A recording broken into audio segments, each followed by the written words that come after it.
Selamat pagi Miss. Pada kesempatan kali ini kita akan mempresentasikan tentang sistem pernapasan manusia. Perkenalkan, saya Denso. Saya Denis. Kita akan memperlihatkan scrapbook yang kita buat. Oke, jadi yang pertama yaitu peta konsep sistem pernapasan tubuh.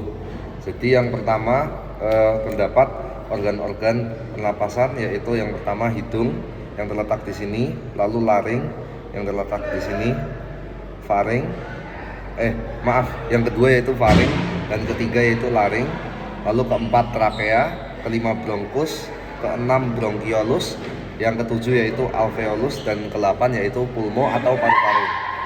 Lalu terdapat pula mekanisme di mana dibagi menjadi dua, yaitu dada dan perut, dan dua-duanya memiliki mekanisme yang sama, yaitu inspirasi dan ekspirasi. Lanjut.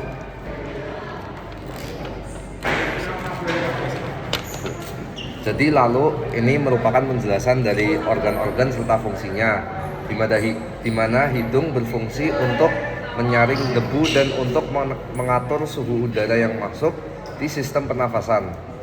Ini dilakukan dengan bulu hidung yang dimilikinya. Lalu terdapat faring, di mana faring merupakan persimpangan rongga hidung sampai ke tenggorokan. Saluran udara ini yang masuk memiliki 3 cabang, yaitu esofagus, saluran nafas, dan tenggorokan. Lalu terdapat laring, di mana laring berfungsi sebagai tempatnya pita suara, dan jakun, di mana pita suara memiliki 2 jenis, yaitu pita suara sejati dan palsu. Lalu laring juga memiliki yang namanya epiglottis.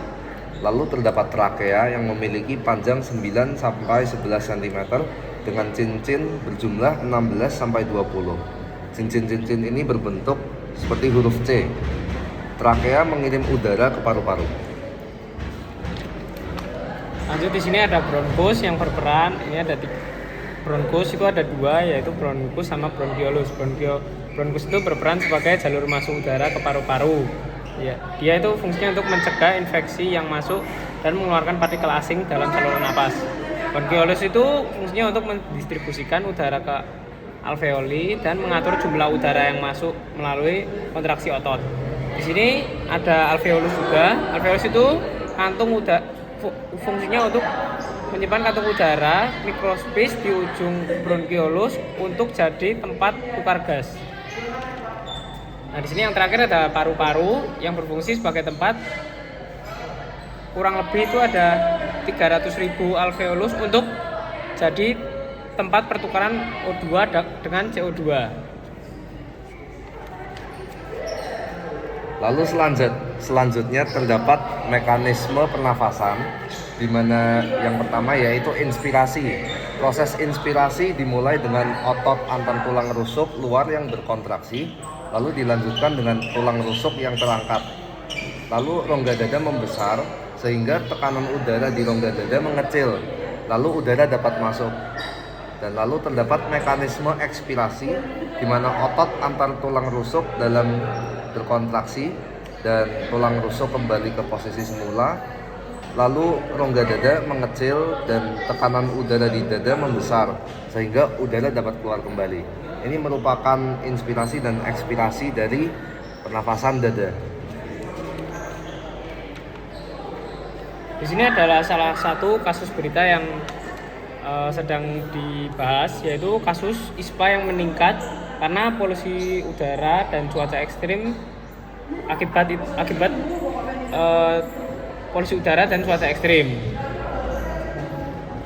Jadi kasus ISPA di Indonesia meningkat tajam dengan ditandainya sekitar 1,9 juta kasus di Jakarta sepanjang tahun 2025. Paparan polusi udara menjadi penyebab utama kenaikan kasus ISPA yang diperparah oleh suhu panas ekstrim dan perubahan cuaca yang tidak menentu.